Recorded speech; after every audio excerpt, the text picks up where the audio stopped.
आदरणीय एआईसीसी जो मुखिया है श्री मल्लिकार्जुन खड़गे जी बहुत वरिष्ठ नेता है, बट एज उनके फेवर में नहीं है।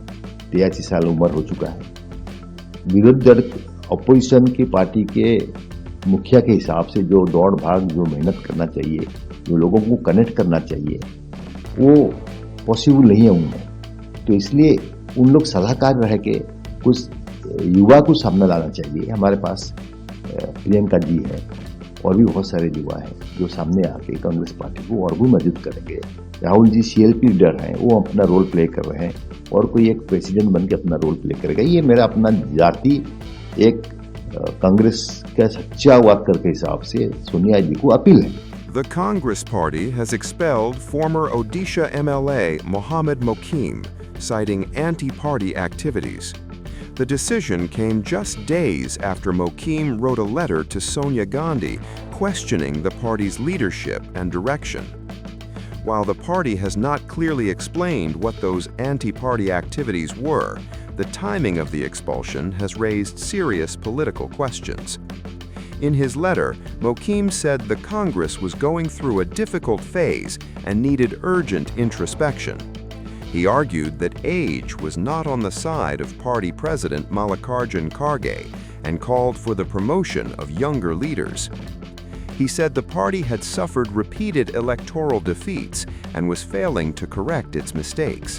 कि हमारी गार्डियन होती हैं सोनिया गांधी, उनकी सैक्रिफाइस कभी ये भारत वर्ष भूल नहीं पाएगा। राजीव गांधी की हत्या के बाद उन्होंने जिस तरह कांग्रेस का कमान संभाला, कांग्रेस को लड़ाई करके फिर सरकार में लाए, यूपीए गवर्नमेंट बना हमारा। 10 साल के लिए हम गवर्नमेंट में रह के जो रिफॉर्म किए भारतवर्ष का, उसकी मिसाल मतलब सोनिया गांधी की कंट्रीब्यूशन, सैक्रिफाइस सब कुछ था।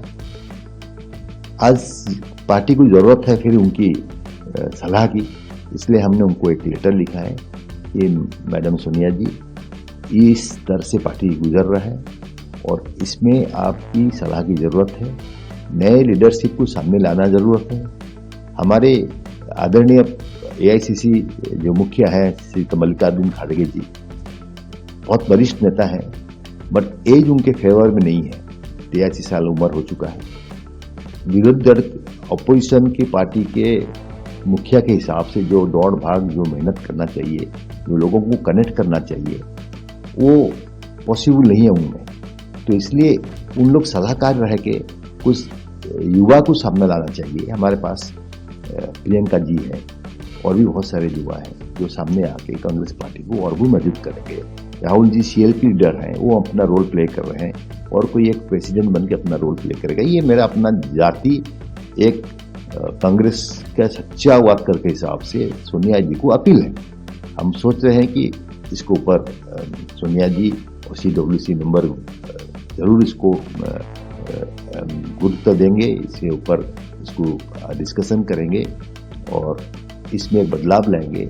उड़ीसा के कंटेस्ट में हम लोग 6 बार इलेक्शन हार चुके हैं और वोट परसेंटेज अभी 13% आ गई है। पार्टी तीसरे नंबर पे आ गई। उड़ीसा को भी रिबिल्ड करने के होने से आप उड़ीसा में जो भी पीसीसी प्रेसिडेंट बन रहे हैं उसमें कोई ये नहीं है, हाईकमान का सिलेक्शन है। लेकिन अभी जो लीडरशिप है, ये लीडरशिप पैन उड़ीसा फिगर नहीं है। पूरे उड़ीसा में सब तरफ, सब कोने में इनका आग्रह नहीं है। सो एक छोटा सा टीम बनाकर जो नेचुरल लीडर्स हैं डिफरेंट कॉर्नर्स में, उनको साथ लेके एआईसीसी अगर खुद कंट्रोल में अगर करना चाहेंगे तो उड़ीसा रिबिल्ड हो पाएगा। तो मुश्किल है करना, क्योंकि ये एक छोटा सा नुआपड़ा बाई इलेक्शन एक अलार्मिंग सिचुएशन है कि हमारी वोट गया बार जो हमारा जो कैंडिडेट खड़ा हुआ था इस बार हारा है। इस बार वो 11,000 वोट में हारा था सेकंड पोजीशन में है, और इस बार सेकंड पोजीशन रहा लेकिन 83,000 वोट से हारा है। तो ये बहुत कंसर्न है। इसलिए मैंने सोनिया जी को लेटर लिखा है।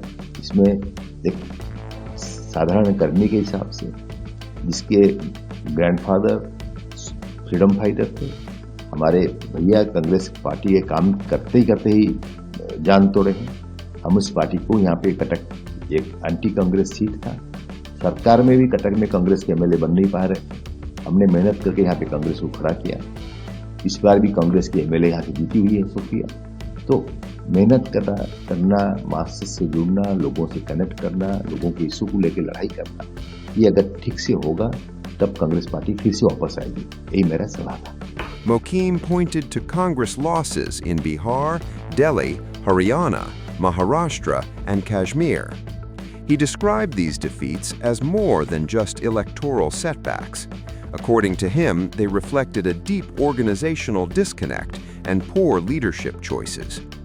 He warned that responsibility was being concentrated in the wrong hands, weakening the party from within.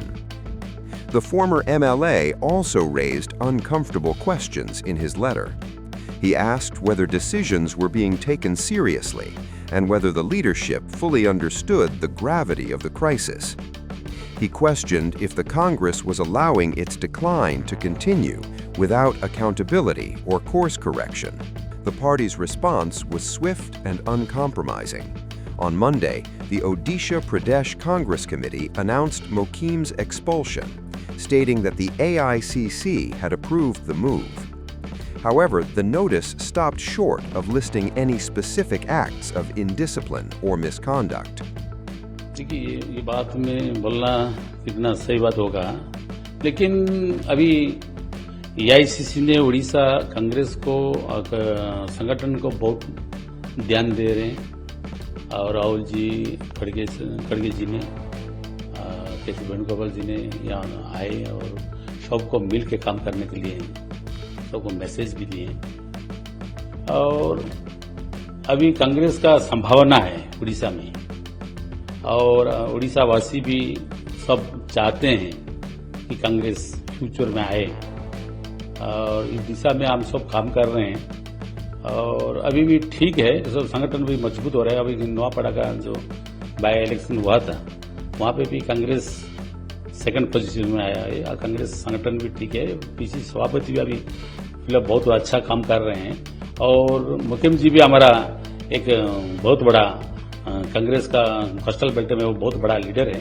ये सब मिलकर रहना चाहिए और कांग्रेस को आगे बढ़ाने के लिए फ्यूचर में कांग्रेस आने के लिए हम सब लोग का सहयोग करते हैं। मैं आपका टीवी माध्यम से सब लोग को उड़ीसा वासी का जितना लीडर लोग हैं सबको मैं निवेदन कर रहा हूँ कि इस घड़ी संधि मुहूर्त में अब कांग्रेस का भी आगे बढ़ रहा है, इसको आगे बढ़ाना है, 29 में कांग्रेस के चलाना है और एआईसीसी ने भी उड़ीसा कांग्रेस को मजबूत करने के लिए हर सहयोग करते हैं। इसलिए मैं चाहता हूँ अब टीवी के माध्यम से सब लोग एक करके कांग्रेस को काम करेंगे। 29 में कांग्रेस जरूर और उड़ीसा वासी विश्वास के और जो आशीर्वाद कर रहे हैं जरूर हो सकता है 29 में कांग्रेस हमारा कांग्रेस बनेगा। देखिए, हमारा कांग्रेस डेमोक्रेसी पार्टी है, यहाँ हर आदमी का वक्तव्य सुना जा सकता है, लोग लिखे हैं, लेकिन कांग्रेस को अभी फिलहाल मजबूत हो रहा है। सब लीडर को मेरा निवेदन है सब लोग साथ होकर कांग्रेस को 29 में लाने के लिए सब लोग का काम में सहयोग नहीं, इस बारे में तो मैं बता दें और एआईसीसी जो निष्पत्ति लेगा वो हमारा वही सर्वस्व जो निष्पत्ति ले सकते हैं।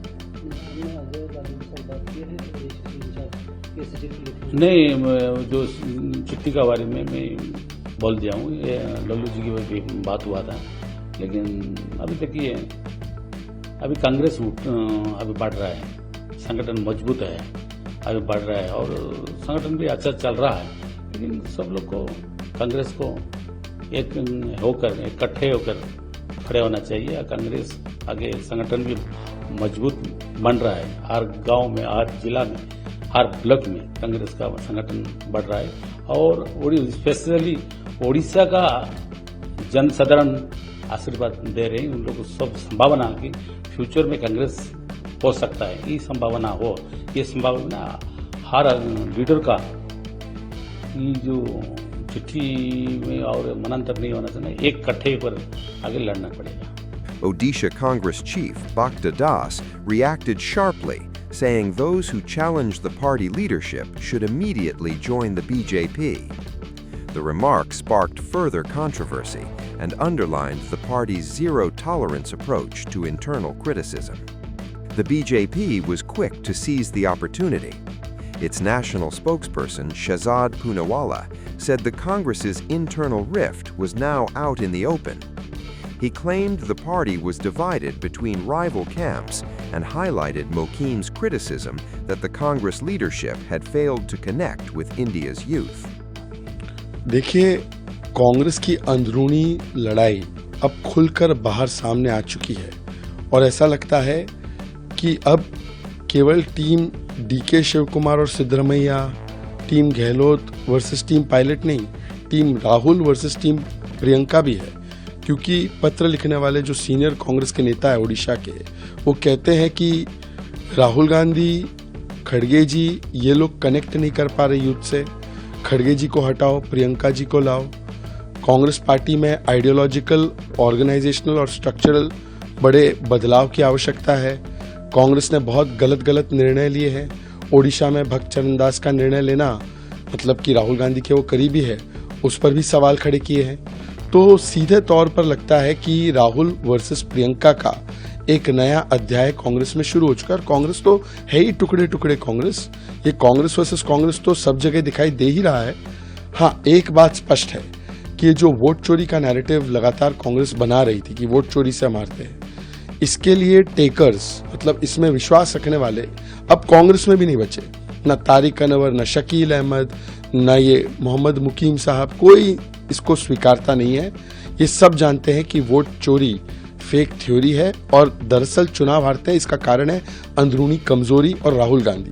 पर राहुल गांधी जी को जो आईना दिखाए उनके खिलाफ फतवा शुरू हो जाता है। तो अब क्या राहुल गांधी सच स्वीकारेंगे? कांग्रेस सच स्वीकारेगी?